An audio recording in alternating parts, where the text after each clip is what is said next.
ప్రభువైన యేసుక్రీస్తు నామమున చేరొచ్చిన మీ అందరికీ హృదయపూర్వకమైన వందనాలు. దేవుని వాక్యం చదువుకుందాం. ఆదికాండం 50 అధ్యాయం ఆఖరి వచ్చిన భాగాలు మనం చదువుకుందాం. యోసేపు జీవితంలో ఈ దినాల్లో మనం ఒక సిరీస్గా మనం ధ్యానం చేస్తూ వచ్చాం. ఆదికాండం 50 అధ్యాయము 24 నుంచి నేను చదువుతున్నాను. యోసేపు తన సహోదరులను చూచి, నేను చనిపోవచ్చున్నాను. దేవుడు నిశ్చయముగా మిమ్మల్ని చూడవచ్చి ఈ దేశంలో నుండి తన అబ్రహాము, ఇస్సాకు, యాకోబులతో ప్రమాణం చేసి ఇచ్చిన దేశమునకు మిమ్మల్ని తీసుకొని పోవురని చెప్పాను. మరి యోసేపు, దేవుడు నిశ్చయముగా మిమ్మును చూడవచ్చును, అప్పుడు మీరు నా ఎముకలను ఇక్కడి నుండి తీసుకొని పోవాలని చెప్పి ఇశ్రాయేలు కుమారుల చేత ప్రమాణము చేయించుకొనెను. యోసేపు 110 సంవత్సరం గలవాడే మృతి పొందెను.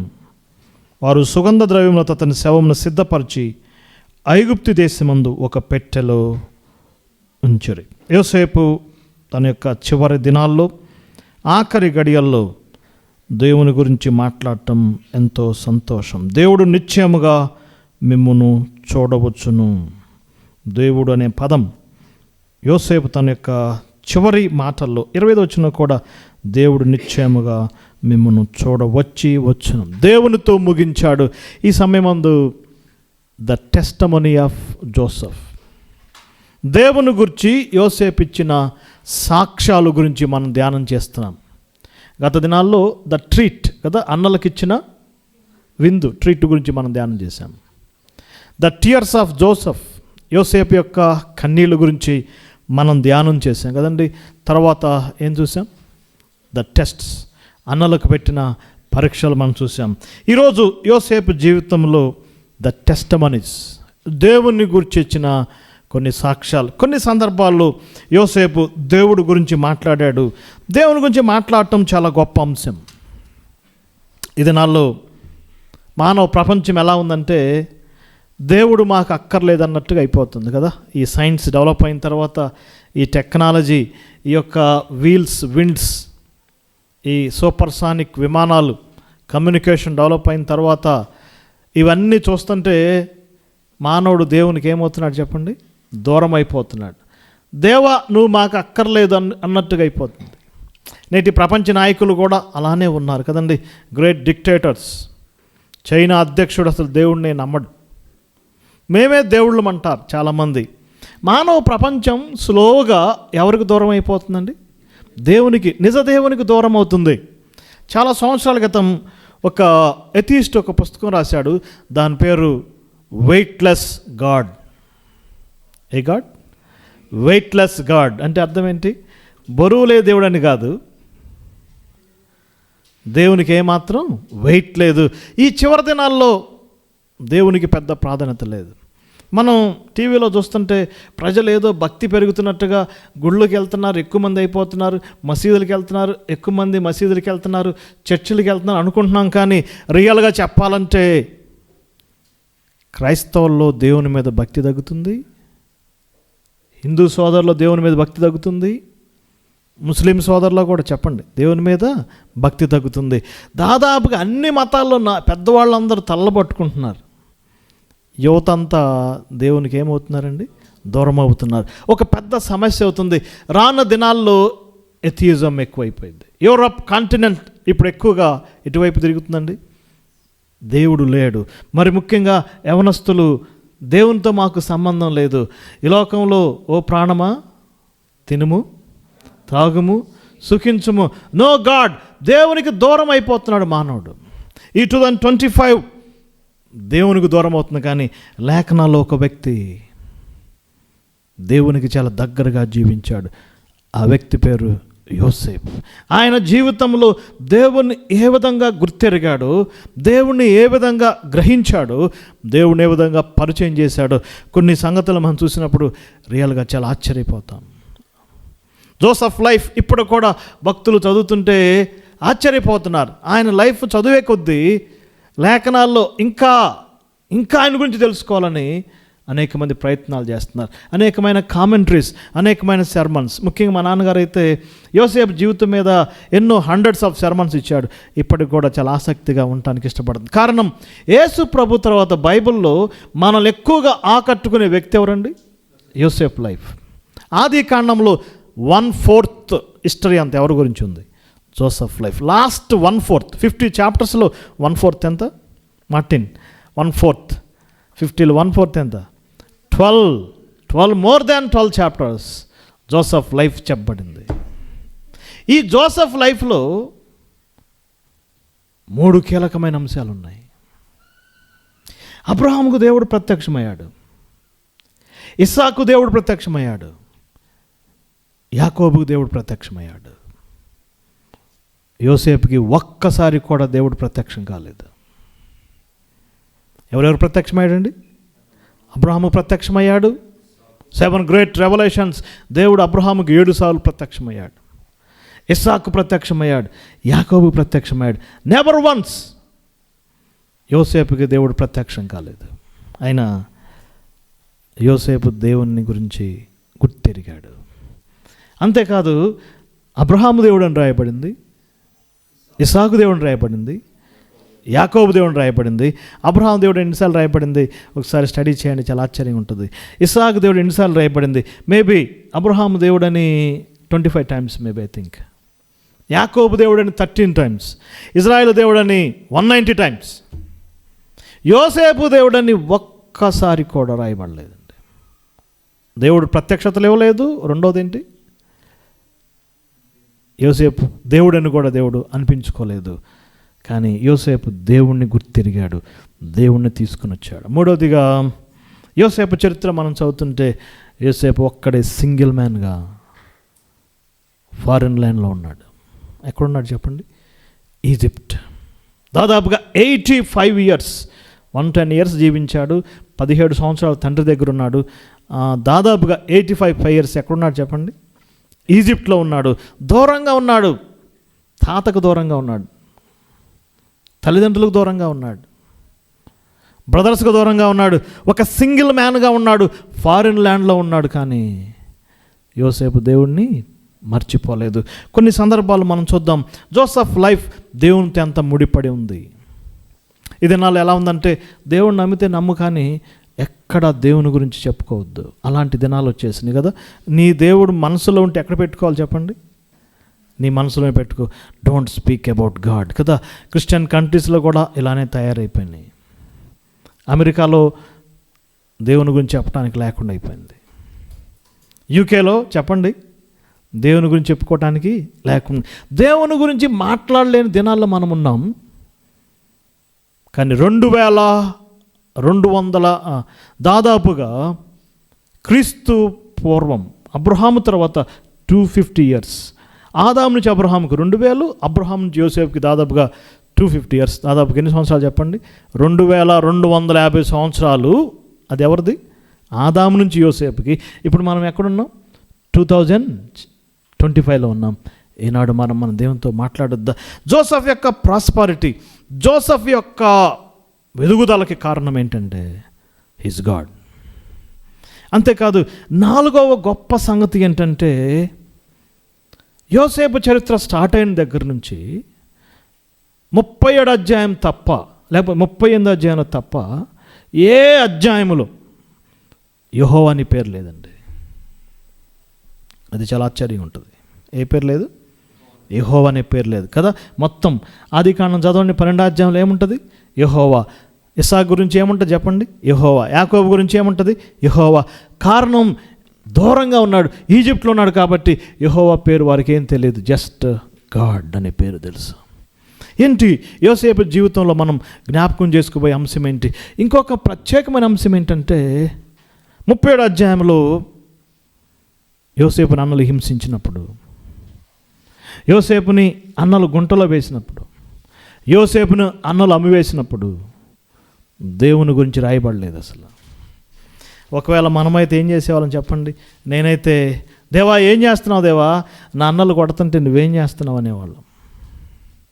గుంటలో వేసుంటే చెప్పండి బ్రదర్, ఏం చేసేవాళ్ళం? ఇదేంటి దేవా, నేను అన్నల కొరకు మంచి ఆహారం తీసుకొచ్చాను, వాళ్ళ యోగక్షేమాల కొరకు వస్తే నన్ను గుంటలే వేసావా అని దేవుని నిందించే అవకాశం ఉంది. No mention of God.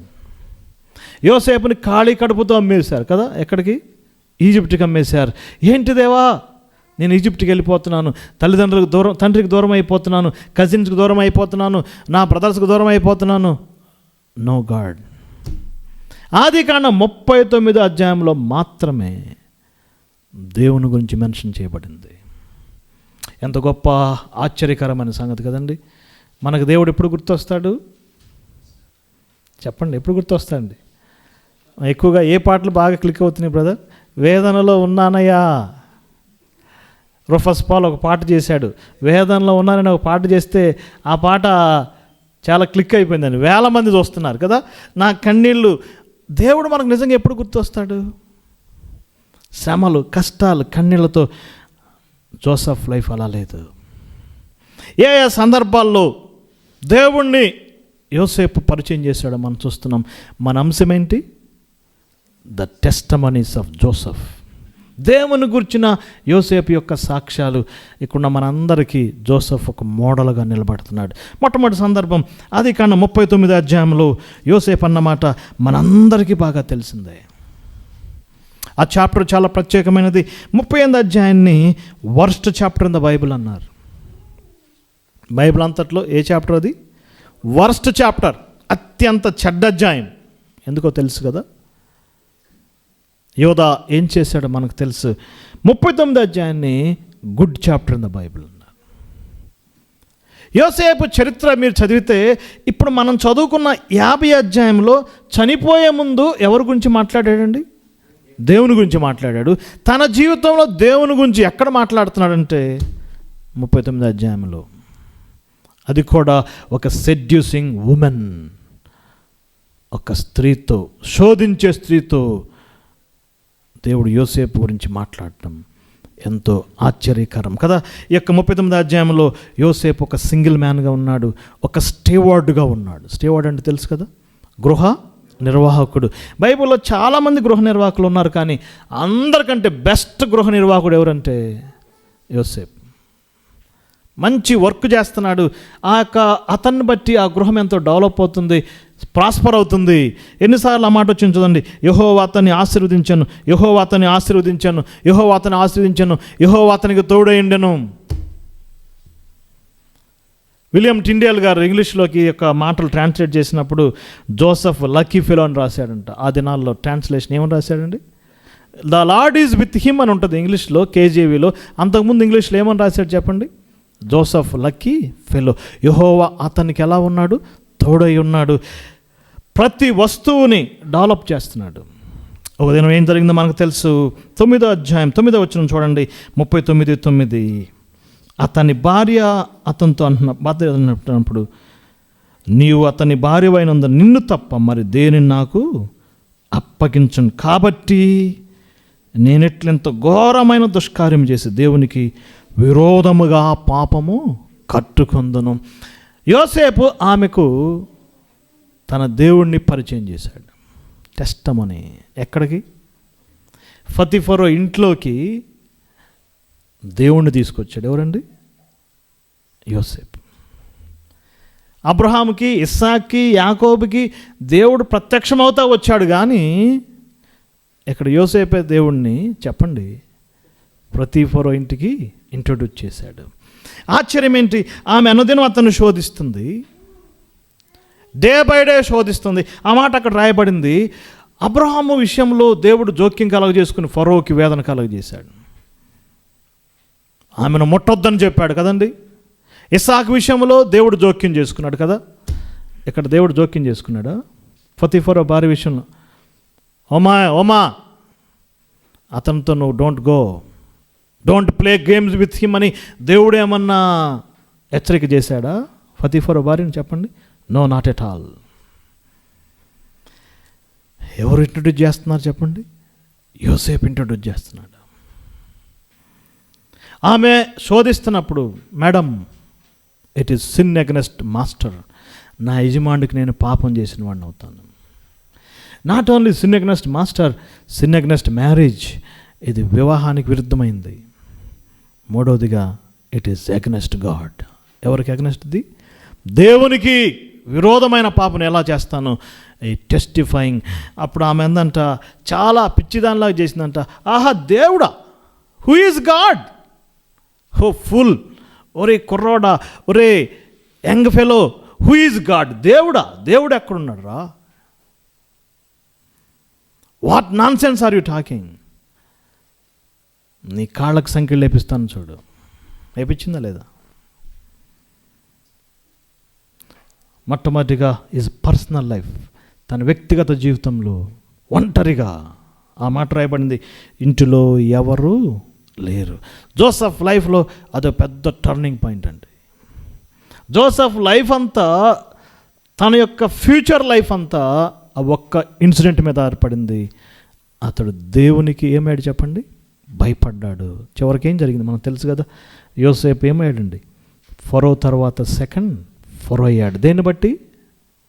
ఆ గ్రేట్ యాక్ట్. దేవుడు పరిస్థితులు మారుస్తాడు. గత రాత్రి మేము ఒక చోటకి వాక్యం చెప్పడానికి వెళ్ళాను. అడిగానన్నా, మరి బాబు ఎక్కడున్నాడు అన్నాను. లేడా, రాలేదు ఏంటి అంటే, లేడు బ్రదర్, ఐఐటి కాలేజీకి వెళ్ళాడు. ఐఐటి స్టూడెంట్స్కి ఇంటర్వ్యూ చేయడానికి వెళ్ళాడు. 25 years ఐఐటి క్యాంపస్ ఇంటర్వ్యూలకి ఇంటర్వ్యూ చేయడానికి వెళ్ళాడంట. అతను యవనస్తుడిగా ఉన్నప్పుడు ఐఐటిలో చదవాలని చాలా కలగన్నాడు, చాలా ప్రయాసపడ్డాడు. కానీ దేవుడు ఐఐటిలో సీట్ అనుగ్రహించలేదు. ఒక మామూలు కాలేజీ చదువుకుని మంచి జాబ్ సంపాదించి ఇప్పుడు ఎక్కడ అడుగు పెట్టాడు చెప్పండి? ఐఐటి కాలేజ్ అడుగు పెట్టాడు. దేనికోసం? ఐఐటి స్టూడెంట్స్కి ఏం చేయడానికండి? ఇంటర్వ్యూ. కారణం ఏంటి అంటే దేవునికి భయపడి జీవించాడు. దేవుడు అతన్ని ఉన్నతమైన స్థానానికి తీసుకొచ్చాడు. సేమ్ జోసెఫ్ లైఫ్ ఇంట్రొడ్యూస్ చేశాడు కదా. యోసేపు దేవుణ్ణి ఈజిప్టుకి పరిచయం చేశాడు. ఆ ఈజిప్ట్లో కూడా ఫరో ఇంటిలోకి పరిచయం చేశాడు. అది కూడా ఎప్పుడు చెప్పండి? అతడు శోధించబడుతున్నప్పుడు. ఇది పర్సనల్ లైఫ్, వ్యక్తిగతంగా. రెండవదిగా జోసెఫ్ ఎక్కడ దేవుడిని పరిచయం చేశాడు? రెండో చాప్టర్ చూద్దాం చూడండి. 40వ అధ్యాయము 8-9 వచనాలు చూస్తున్నాం. ఆ యొక్క జైల్లో వేయబడినప్పుడు, ప్రిజన్లో వేయబడినప్పుడు యోసేపు గొప్ప కార్యం చేశాడు. చూడండి ఒకసారి 2-3 వచనాలు. అతనితో పాటు 2 ఉద్యోగస్తులు ఉన్నారు. వారిని కూడా జైల్లో పెట్టినప్పుడు వారికి ఉపచారము చేశాను. ఇది చాలా ఆశ్చర్యంగా ఉంటుందండి. ఇతనే జైల్లో ఒంటరిగా ఉంటే తోడిద్దరిని వేశాడు. వాళ్ళిద్దరు ఎవరు? ఇంగ్లీష్లో చాలా చక్కగా ఉంటుంది, బేకర్ అండ్ బట్లర్. బేకర్ అంటే పిండి వంటలు ఇచ్చేవాడు, భక్ష్యకారుడు. ఫరో ఎప్పుడు కావాలంటే ఏ పిండి వంటలు కావాలంటే ఆ పిండి వంటలు ఇవ్వాలి. పానదాయకుల అధిపతి బట్లర్ ఏం చేయాలి? ఆయన ఏ జ్యూస్ అంటే ఆ జ్యూస్ ఇవ్వాలి. ఇద్దరిని తీసుకొచ్చి జైల్లో పెట్టారు. వాళ్ళిద్దరికీ యోసేపు ఉపచారం చేశాను. ఎంత ఆశ్చర్యం అండి. మినిస్టర్డ్. దేవుడు ఒక గొప్ప కార్యం చేశాడు. ఇక్కడ చాలా జాగ్రత్తగా వినాలి. వాళ్ళిద్దరిని ఎందుకు పెట్టాడంటే రేపు దేవుడు ఫ్యూచర్లో యోసేపుని ఏం చేయబోతున్నాడు? ఫరో అంతటికి, లేకపోతే ఈజిప్ట్ అంతటికి ఏం కాబోతున్నాడండి? ప్రధాని కాబోతున్నాడు కదా. అక్కడికి వెళ్ళకముందే వాళ్ళిద్దరి ద్వారా రోజు వాళ్ళకి మంచి టిఫిన్ పెడుతున్నాడు, వాళ్ళకి బట్టలు ఉతుకుతున్నాడు. ఈజిప్ట్ అన్నీ చెప్తున్నారు వాళ్ళు. ఈజిప్ట్ సీక్రెట్స్ అన్నీ చెప్తున్నారు. ఎక్కడ నదులు ఉన్నాయి, ఎక్కడ బ్రిడ్జెస్ ఉన్నాయి, ఎక్కడ ఎవరెవరు ఉన్నారు, టోటల్ రోజు మాట్లాడుకుంటుంది ఏంటండి వాళ్ళు? ఎవరి గురించి మాట్లాడుకుంటున్నారు చెప్పండి? ఈజిప్ట్ గురించి మాట్లాడుకుంటున్నారు. యోసేపు సింహాసనం ఎక్కేసరికి యోసేపు పరిపాలన చేయడానికి చాలా ఈజీగా ఉంది. కారణం ఏంటి అంటే దేవుడు ఆల్రెడీ ముందుగా ఏం చేశాడు చెప్పండి? సిద్ధము చేశాడు. కానీ వారిద్దరికి ఏం చేశాడు? ఆయన ఉపచారము చేశాడు. Ministry life. మనం కూడా ఈ లోకంలో దేని కొరకు పిలువబడ్డాం? దేవుని కొరకు ఏం చేయాలండి? పరిచర్య. ఇతరుల కొరకు పరిచర్య చేయడానికి పిలువబడ్డాం. ఏం జరిగింది? 8-9 వచనాల్లో వారు కళ్ళగన్నప్పుడు మీ కళలో దయచేసి నాకు వివరించండి చెప్పాడు. 9వ వచనం. అప్పుడు పానదాయకుల అధిపతి వారు తెలియజేసినప్పుడు చూడండి 8-9 వచనాల్లో దేవుడు తెలియజేసిన విషయాలు చెప్పాడు. చూస్తారా మాట? దేవుడు మాట గురించి ఉపయోగించాడు. చూడండి, దేవుడు నాకు బయలుపరుస్తున్నాడు, నేను మీకు తెలియజేస్తున్నాను, త్వరలో నీ తల పైకెత్తబడిద్ది. ఆ యొక్క సందర్భంలో ఎక్కడ దేవుడి గురించి రాశాడో చూడండి. ఆ మాట చదువుతారా? 7వ వచనం. మొఖాలు చిన్నపోయినాయి. 8-9 వచనాల్లో దేవుని ఆధీనమే కదా. వారికి ఇంట్రడ్యూస్ చేశాడు. ఎవరి గురించి అండి? ఎవరి గురించి మాట్లాడుతున్నాడు చెప్పండి? దేవుడి కలలు చెప్పేవాడు ఎవరు? దేవుడే, నేను కాదు. నేను నిజంగా నమ్ముతున్నాను. వాళ్ళిద్దరిలో ఒకడిని తల తీసేశారు కదా, ఒకడిని ఏం చేశారండి? మళ్ళీ ఉద్యోగం ఇచ్చారు కదా. తల తీసేసినవాడు తప్పనిసరిగా అతడు చనిపోయే ముందు దేవుడు నమ్ముకొని ఉంటాడు. కారణం ఏంటి చెప్పండి? దేవుని గురించి పరిచయం చేశాడు. ఎక్కడ? ప్రెజెంట్ శ్రమల్లో దేవుని పరిచయం చేయటం ఎంత ఆశ్చర్యం. రెండవదిగా మన మినిస్ట్రీ లైఫ్, మన యొక్క పరిచర్య జీవితంలో మనం దేవుని గురించి మాట్లాడాలి. మొట్టమొదటిగా పర్సనల్ లైఫ్, వ్యక్తిగత జీవితం కదండి. వేరెవరు వీగో, మనం యూనివర్సిటీలో ఉన్నామా, హాస్టల్లో ఉన్నామా, కాలేజీలో ఉన్నామా, ప్రయాణంలో ఉన్నామా, పర్సనల్గా దేవుని గురించి టెస్టిమనీ. రెండవదిగా మన మినిస్ట్రీ లైఫ్లో ఏం చేయాలి? మనం పరిచర్య చేస్తూ ఇతరులకు ఏం చేయాలండి? ప్రభువుని గురించి పరిచయం చేయాలి. రెండవదిగా దేవుని గురించి ఎక్కడ పరిచయం చేశాడు? జైల్లో పరిచయం చేశాడు, సఫరింగ్లో పరిచయం చేశాడు. మూడవ సందర్భాన్ని మనం చూద్దాం. అలా కళ్ళ భావం జరిగింది, కళ మేలు పొందినవాడు మర్చిపోయాడు. ఒకరోజు రానే వచ్చింది. కనీసం 2 years యోసేపు జైల్లో ఉన్నాడు అంటున్నారండి. కనీసం 2 years. ఒకరోజు డోర్ ఓపెన్ చేయబడింది, యోసేపుని బయటకు తీసుకొచ్చారు, అతనికి షేవ్ చేశారు, అతని వస్త్రాలు మార్చారు.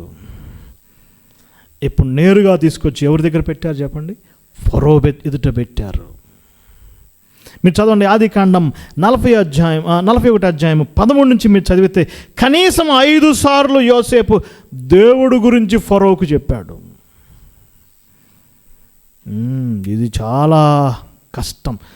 ఫరోయే దేవుడు కదండి, ఎవరు చెప్పండి? ఫరోనే దేవుడు ఆనాటి ప్రపంచానికి. ఇప్పుడు యోసేపు దేవుడి గురించి ఎక్కడ మాట్లాడుతున్నాడు? ప్రిజన్లో మాట్లాడటం తేలికే, ప్యాలెస్లో మాట్లాడటం చాలా కష్టం.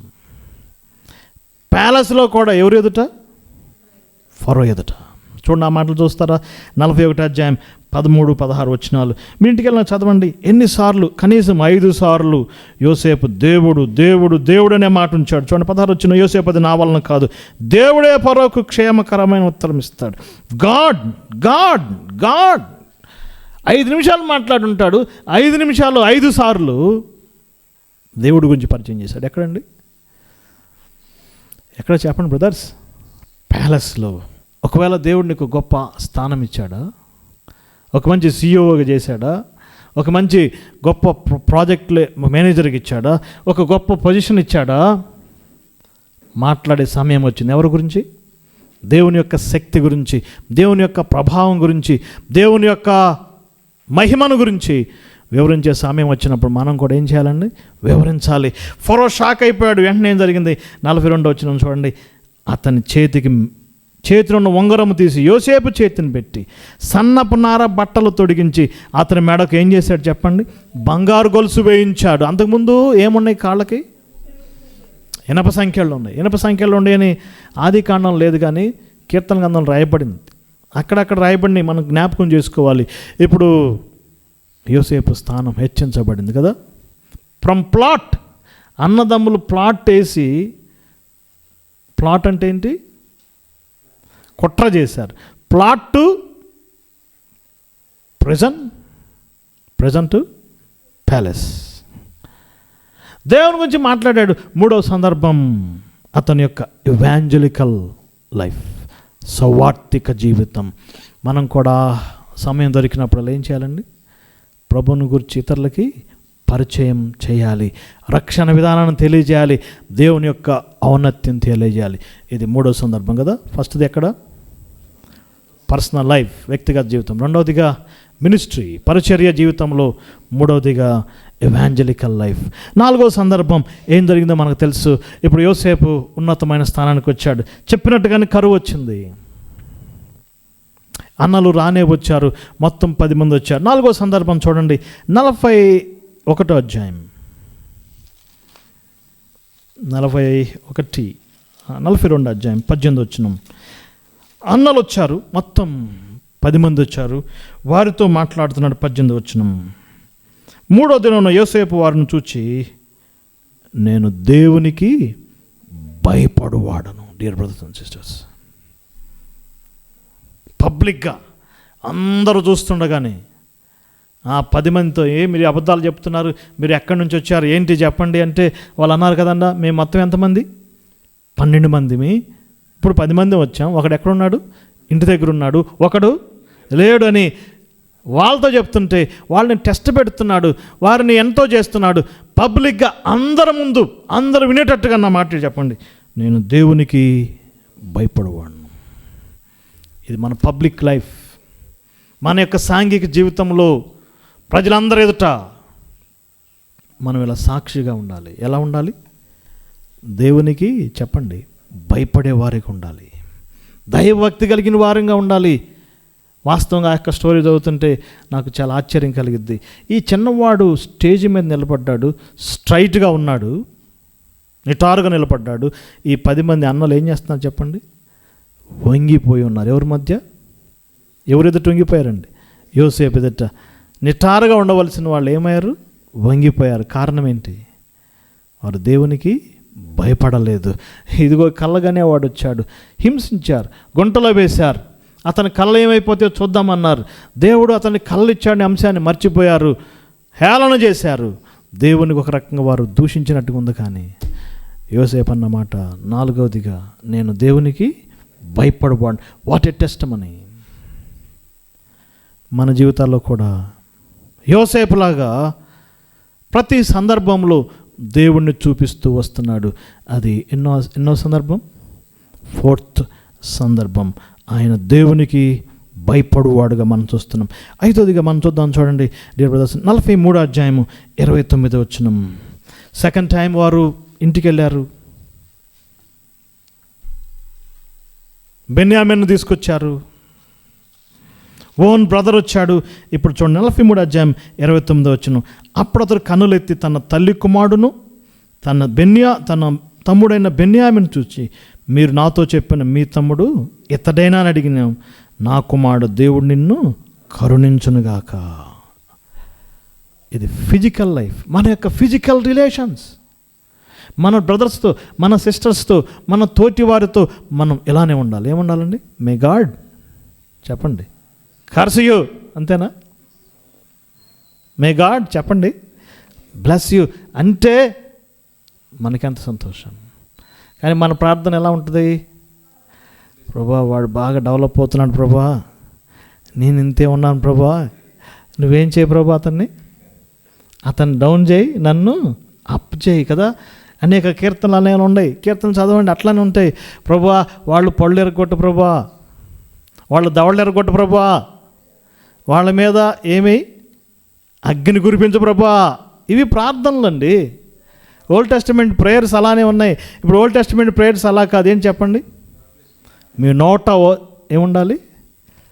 శుభవచనమే ఉండాలి, కృతజ్ఞత వచనమే ఉండాలి కదా. న్యూ టెస్టిమెంట్లో ఆ మాట రాయబడింది కదా. ఎక్కడ చెప్పగలరా మాట? కొలసీ పత్రిక 3వ అధ్యాయంలో మీ నోట ఏముండాలి? కృతజ్ఞత వచనమే. ఓ బెన్యామిన్, గాడ్ బ్లెస్ యూ. బ్రదర్స్ని కలుసుకున్నా, సిస్టర్స్ కలుసుకున్నా, ఎవరిని కలుసుకున్నా మనం కూడా దేవుడిని ఇంట్రొడ్యూస్ చేయాలి.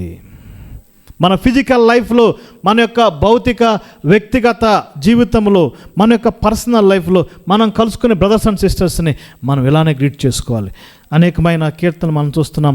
పత్రికల్లో మనం చూస్తే ప్రభు కృప, పౌలు ప్రతి పత్రికలో రాశాడండి, ప్రభు కృప మీకు తోడై ఉండునుగాక. దేవుడు మీకు చెప్పండి తోడుగా ఉండునుగాక. మన నోట ఏముండాలి? కృతజ్ఞత వచనమే. ఇప్పుడు యోసేపు మాట్లాడుతుంది ఫరోతో కాదు, యోసేపు మాట్లాడుతుంది ఫతిఫరో భార్యతో కాదు, యోసేపు మాట్లాడుతుంది ఎవరితో చెప్పండి? ఓన్ బ్రదర్స్తో మనం మాట్లాడేటప్పుడు మనం కూడా ఇలాంటిదే మనం చూడొచ్చు. ఈ లోకంలో ఎన్ని మనం చూస్తున్నాం. పొలం దగ్గర గొడవలు వస్తే తమ్ముడు అన్నను ఏం చేస్తున్నాడు? చంపివేస్తున్నాడు. పొలాల దగ్గర గొడవలు వస్తే, వాటి దగ్గర గొడవలు వస్తే ఈ లోకంలో కదండి. కానీ జోసెఫ్ అలాంటి వాడు కాదు. అంత గొప్ప స్థానంలో ఉండ కూడా ఆ మాట చాలా హృదయాన్ని కలిసి వేసింది. మీరు నాతో చెప్పిన మీ తమ్ముడు ఇతడైనా అని చెప్పి, నా కుమారుడా దేవుడు నిన్నేం చేయను? కరుణించును గాక. ఏ లైఫ్ ఇది? ఫిజికల్ లైఫ్, మన యొక్క భౌతికమైన రిలేషన్స్. మనకి ముందుకెళ్ళాం. నెక్స్ట్ ఏం జరిగింది? ఇప్పుడు ఆదికాండం 45వ అధ్యాయంలోకి వచ్చాం. ఇక్కడ అన్నలకు బయలుపరుచుకున్నాడు, వారిని కౌగలించుకున్నాడు, వారిని ముద్దు పెట్టుకున్నాడు. చూడండి 45వ అధ్యాయము 5, 6, 7 వచనాలు చదివితే, ఆయనను ఇక్కడికి వచ్చినట్లుగా మీరు అమ్మివేసినందుకు దుఃఖపడకుడి, మీకు సంతాపం పుట్టింపనీయకుడి, ప్రాణరక్షణ కొరకు దేవుడు మీకు ముందుగా నన్ను ఇక్కడికి పంపాను. 7వ వచనం చూడండి, దేవుడు మీకు ముందుగా నన్ను ఇక్కడ పంపించాడు. ఎంత గొప్ప ఆశ్చర్యకరమైన మాటలండివి.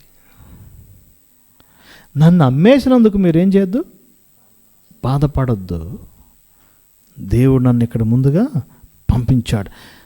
దేవునికి తెలియజేస్తున్నాడు, ఆ దేవుని గురించి వారికి తెలియజేస్తున్నాడు. ఇదే లైఫ్, ప్రాక్టికల్ లైఫ్. అతడు వారిని క్షమించాడు, అతను వారిని ముద్దు పెట్టుకున్నాడు. ఒకటి మాత్రం వాస్తవం, ఆల్రెడీ 42వ అధ్యాయంలో వారు దుఃఖపడ్డారు కదండి. 42వ అధ్యాయము 21 వచనం, నిశ్చయముగా మన సహోదరుల మనము చేసిన అపరాధమునకు శిక్ష పొందాము, వేదన పడ్డారు. రిపెంటెన్స్ లేకుండా ఏం లేదు, రిస్టోరేషన్ లేదు. రిపెంటెన్స్ లేకుండా రికన్సిలియేషన్ లేదు. మనకు అనిపించింది, అన్నలు ఎక్కడ మారారండి, అన్నలు ఎక్కడ తప్పు ఒప్పుకున్నారంటే, ఆల్రెడీ ఫస్ట్ టైం వచ్చినప్పుడు ఏం చేశారు చెప్పండి, వాళ్ళు మదన పడుతున్నారు. మనం తప్పు చేశాం, మనం సమ్మరించాం, మనం చంపుకున్నామని అది విన్నాడు, చూశాడు. కాబట్టి ఇప్పుడు వారితో రికన్సిల్ అవుతున్నాడు, వారిని కౌగిలించుకున్నాడు, వారిని క్షమించాడు. Practical life. మనం ఏమంటామంటే, క్షమిస్తాను కానీ బ్రదర్ మర్చిపోనండి కదా. మనం ఏమంటాం, క్షమిస్తాను కానీ మర్చిపోనండి. ఇంకొంతమంది ఏమంటారంటే, మర్చిపోతాను కానీ బ్రదర్ చెప్పండి క్షమించనండి అంటారు.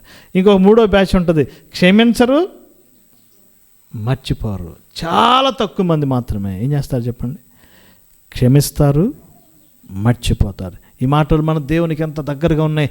God gives and forgives, man gets and forgets. Practical లైఫ్లో వారిని కౌగులించుకున్నాడు. వారు అసలు భయపడిపోయారు అతని దగ్గర రావటానికి.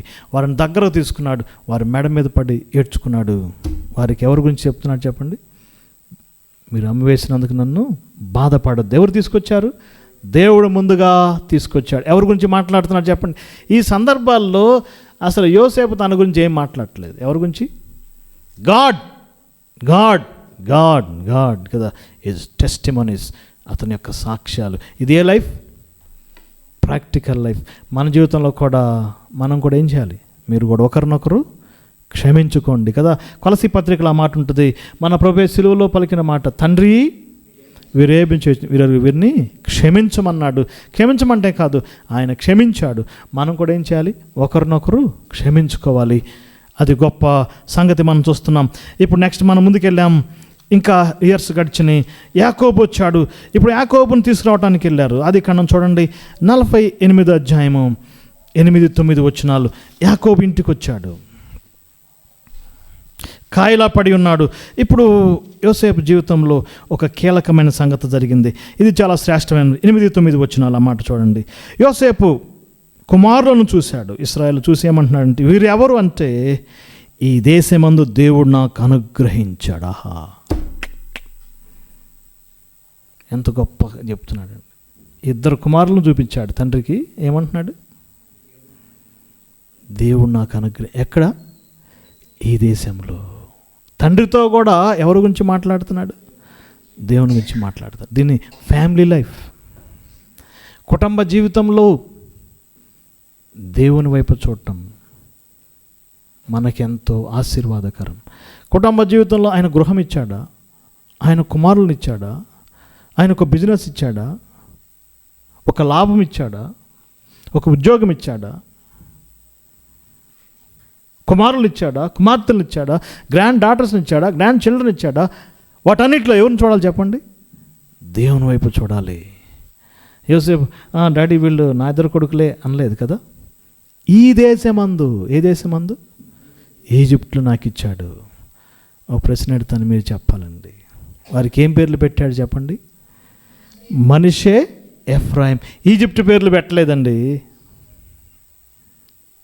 హీబ్రూ నేమ్స్ పెట్టాడు కదా. ఈనాడు పేర్లు పెట్టడం అనేది పెద్ద కళ, అందరూ పెట్టలేరు కదా. దానికోసం ఎన్ని చూస్తారండి, గూగుల్లో చదువుతారు. ఈ పేరు పెట్టుకున్న వాళ్ళు ఎవరైనా ఉన్నారా, ఆ పేరు పెట్టుకున్న ఎవరు ఉన్నారా, ఆ పేరు మా బాబాయ్ కొడుకులకు ఉంది, లేకపోతే మా ఊర్లో ఒకడికి ఉందని ఇన్ని రకాలుగా స్టడీ చేసి కదా. మంచిదే.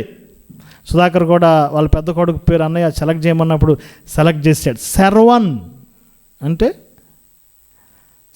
ఏంటి? Servant of God. బాగా స్టడీ చేశాడు. దేవుడి పేరు వచ్చేటి పెట్టాలి. శర్వన్ అంటే ఏంటండి? Servant of God. పేరులో దేవుని వైపు చూశాడు. తన తండ్రికి నాకు అనుగ్రహించిన కుమారులు. చాలాసార్లు మనం ఫ్యామిలీ లైఫ్లో ఫెయిల్ అయిపోతాం. నేను ఫెయిల్ అయిపోయాను కొన్ని సందర్భాల్లో. వైఫ్ పట్ల, కుమారుల పట్ల దేవుని వైపు మనం చూడట్లేదు. కానీ యోసేపు మనందరికి ఒక ప్రాక్టికల్గా ఉన్నాడు. ఎలా ఉన్నాడు? కుటుంబ జీవితంలో కూడా ఎవరిని చూపిస్తున్నాడు చెప్పండి? దేవుని. ప్రతి ఏరియాకి దేవుణ్ణి తీసుకొస్తున్నాడండి. దేవుడు రావటం కాదు స్నేహితులారు కదా. అబ్రహాం దగ్గరికి దేవుడు వచ్చాడు, ఇసాకు దగ్గరికి దేవుడు వచ్చాడు, యాకోబు దగ్గరికి చెప్పండి దేవుడు వచ్చాడు. కానీ ఇప్పుడు యోసేపు ఏం చేస్తున్నాడు? దేవుణ్ణే తీసుకొస్తున్నాడు. ప్రతి ఏరియాకి దేవుని తీసుకొస్తున్నాడు. జోసెఫ్ యొక్క ప్రాస్పరిటీ అంతా ఎవరి మీద ఆధారపడింది? దేవుని మీద ఆధారపడింది. The test money. ఇంకొంచెం ముందుకు వెళ్ళాం. నేను ఒక్క చోట స్కిప్ చేశాను, అదేంటి మీరే స్టడీ చేయండి. ప్రతి సందర్భంలో తీసుకొచ్చాడు దేవుణ్ణి. ఒకటి నేను స్కిప్ చేశాను. నెక్స్ట్ మనం వద్దాం. ఇప్పుడు యోసేపు జీవితం ముగింపుకు వచ్చేసింది. ఇప్పుడు ఏం జరిగిందో చూద్దాం. చాలా శ్రేష్టమైన మాట మనం చదవబోతున్నామండి. ఇప్పుడు అన్నలందరూ వచ్చారు, తండ్రి చనిపోయాడు, చాలా గొప్ప బరియలు జరిగింది. ఆ యొక్క తండ్రిని తీసుకెళ్ళి ఆ యొక్క కానాన్లో పాతిపెట్టారు. ఎన్నో దినాలు ఏడ్చారు. ఆ ఏడుపు అయిపోయిన తర్వాత చూడండి, వారు 14 వచ్చిన చదువుతున్నాను, 50 అధ్యాయం 14 వచ్చిన. యోసేపు తన తండ్రిని పాతిపెట్టిన తర్వాత అతడును అతని సహోదరులను అతని తండ్రిని పాతిపెట్టి వెళ్ళిన వారందరూ తిరిగి ఎక్కడికి వచ్చారు? ఐగుప్తుకు వచ్చారు. 15 వచ్చిన. యోసేపు తమ తండ్రి మృతి పొందుడు చూచి, ఒకవేళ యోసేపు మన యందు పసిగట్టి మనం చేసిన కీడంతటికి చొప్పున నిశ్చయముగా కీడు చేస్తాడని వారు భయపడిపోయి అంటున్నారు, నీ తండ్రి చావక మునుపు ఆజ్ఞాపించినదేమనగా, మీరు యోసేపుతో నీ సహోదరులు నీకు కీడు చేశారు కనుక దయచేసి, మా డాడీ ఇలా చెప్పాడు ఆల్రెడీ తెలుసా నీకు, మమ్మల్ని ఏం చేయొద్దాం తమ్ముడు, ఇప్పుడు డాడీ లేడు కదా, మమ్మల్ని ఏం చేయొద్దు, మేము భయపడిపోతున్నామంటే. యోసేపు అన్న మాట చాలా ఆశ్చర్యంగా ఉంటుంది. చూడండి ఏమన్నాడు చూస్తారు ఒకసారి. 50 అధ్యాయం 15 వచ్చిన చదువుతుంది, 19 వచ్చిన అనుకుంటా. నేను దేవుని స్థానమందున్నానా?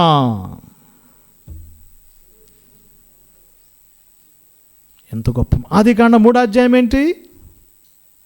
మీరు ఈ పండు తింటే దేవుడు వలె అయిపోతారు.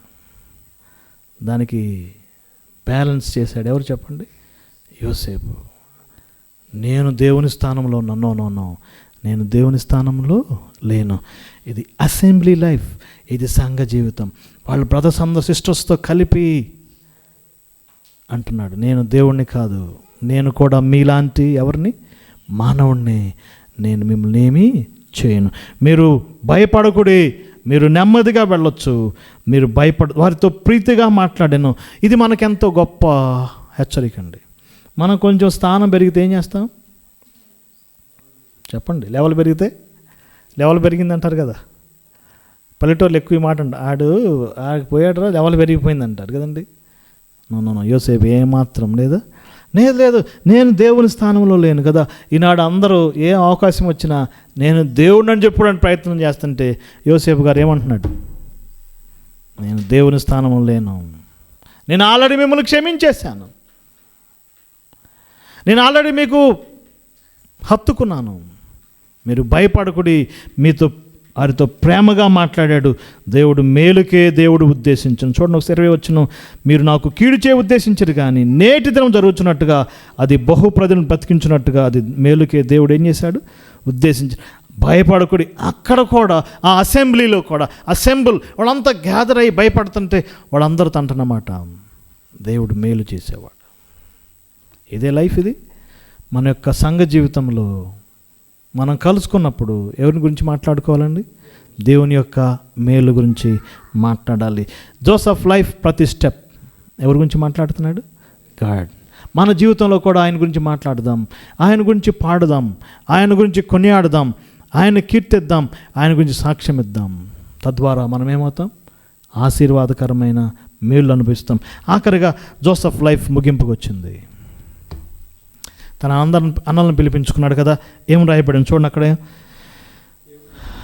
నేను చనిపోవచ్చున్నాను, మీరు నన్ను తీసుకెళ్ళి ఎక్కడ పాతి పెట్టండి? కానాన్లో. ఆనాటి ప్రపంచంలో బాగా బరియల్ జరిగే ప్లేస్ ఏంటంటే ఈజిప్ట్. ఫరో తర్వాత సెకండ్ ఫరో ఎవరు చెప్పండి? ఎక్కువగా బరియల్ చేయగలిగింది ఎవరికి? ఘనంగా బరియల్ చేయగలిగింది ఎవరికి చెప్పండి? యోసేపుకే. కానీ యోసేపు అన్నాడు, నన్ను ఇక్కడ పాతి పెట్టద్దు. జ్ఞానం సంపాదించవచ్చు, ఆస్తి సంపాదించవచ్చు, గోల్డ్ సంపాదించవచ్చు, ఘనత సంపాదించవచ్చు. ఐగుప్తులో పాతి పెట్టబడితే ఏం ఉపయోగం లేదండి. ఐగుప్తు దేనికి గుర్తుగా ఉంది? లోకానికి గుర్తుగా ఉంది. యోసేపు ఏం కోరుకున్నాడు? నన్ను ఐగుప్తులో పాతి పెట్టదు. ఎక్కడండి? నా ఎముకలు తీసుకెళ్ళండి, పాతి పెట్టండి. ఒకరోజు దేవుడు ఏం చేస్తాడు? దర్శిస్తాడు. లాస్ట్ వర్డ్స్ ఏంటి? లాస్ట్ వర్డ్స్ యోసేపు చివరి మాటలు ఎవరి గురించి? దేవుని గురించే. స్పిరిచువల్ లైఫ్, ఆత్మీయ జీవితంలో యోసేపు దేవునితో ముగించబడ్డాడు. ఇదే మాటలు హెబ్రీ పత్రిక 11వ అధ్యాయం చెప్పబడిన చూడండి. అక్కడ కూడా గ్రంథకర్త ఈ ఎముకల గురించే రాయబడిని చూస్తున్నాం. యోసేపు యొక్క చివరి కోరిక ఆనాటి భక్తులు నెరవేర్చారు. హెబ్రీ పత్రిక 11వ అధ్యాయం 22వ వచనం. యోసేపు తనకు అవసాన కాలం సమీపించినప్పుడు విశ్వాసమును బట్టి ఇశ్రాయేలు కుమారులు నిర్గమనం గురించి ప్రశంసించి తన శల్యమును గురించి వారికి ఏం చేశాడు? ఆజ్ఞాపించాడు. యోసేపు చివరికి ఎవరితో మాట్లాడాడు? దేవునితో మాట్లాడాడు. రీసెంట్గా జాన్ మెకార్థర్ అనే ఆయన చనిపోయాడు. చాలా గొప్ప బైబిల్ పండితుడు, అనేక కామెంటరీస్ రాశాడు. ఆయన చివరి మాటలు ఏంటంటే లాస్ట్ వర్డ్స్, ఓ మరణమా నీ ముళ్ళెక్కడ, ఓ మరణమా నీ విజయం ఎక్కడని ఆయన ఆఖరి వర్డ్స్. భక్తుల యొక్క చివరి మాటలు చదవండి, చాలా ఆశ్చర్యంగా ఉంటాయి. కార్ల్ మార్క్స్ విన్నారా పేరు? ప్రపంచాన్ని మార్చినవాడు, తన సిద్ధాంతాలతో మార్చినవాడు కార్ల్ మార్క్స్ కదా. మార్క్సిజం తీసుకొచ్చాడు. ఆయన బెడ్ మీద ఉంటే నర్స్ అందంట, సార్ మీకేమైనా చివరి మాటలు ఉంటే చెప్పండి సార్, నేను రాస్తాను అందంట. నర్స్ కదా, ఏమంది? ఒక డైరీ తీసుకుంది, పెన్ తీసుకొచ్చింది, ఏమంది? మీకు ఈ చివరి మాటలు ఏమైనా ఉంటే రాసిందంటే ఏమందంట, ఓ అన్నాడంట, అవతలకి వెళ్ళిపో పోమ్మా, ఫూల్స్కి లాస్ట్ వర్డ్స్ ఏముండవు అన్నాడంట. ఫూల్స్ అంటే మూర్ఖులకి చివరి మాటలు ఏమీ ఉండవు, నా గురించి నువ్వు రాయాల్సింది ఏమీ లేదు, అవతలకి వెళ్ళిపో అన్నాడు. కానీ యోసేపు అలా అనలేదు. ఏమన్నాడు? దేవుడు దర్శిస్తాడు, దేవుడు నిత్యంగా చూడవస్తాడు, దేవుని గురించి మాట్లాడాడు. His spiritual life. జోసెఫ్ యొక్క టెస్టిమనీ ప్రతి కోణంలో, ప్రతి యాంగిల్లో, ప్రతి పరిచర్యలో, ప్రతి పనిలో దేవుని వైపు చూశాడు. అతని జీవితం ఎంతో ఆశ్రయించబడింది. ఈ యొక్క మధ్యాహ్నం మనం కూడా చేయాల్సినది, మన ప్రతి పరిస్థితులు ఎవరి వైపు చూద్దాం? దేవుని వైపు చూద్దాం. ఆయన గురించి మాట్లాడదాం, ఆయన స్తుతిద్దాం, ఆయన గురించి కొనియాడదాం. ఈ తలంపులు దేవుడు మనకి దీవెనకరంగా చేయనుగాక. ప్రార్థన చేసుకుందాం.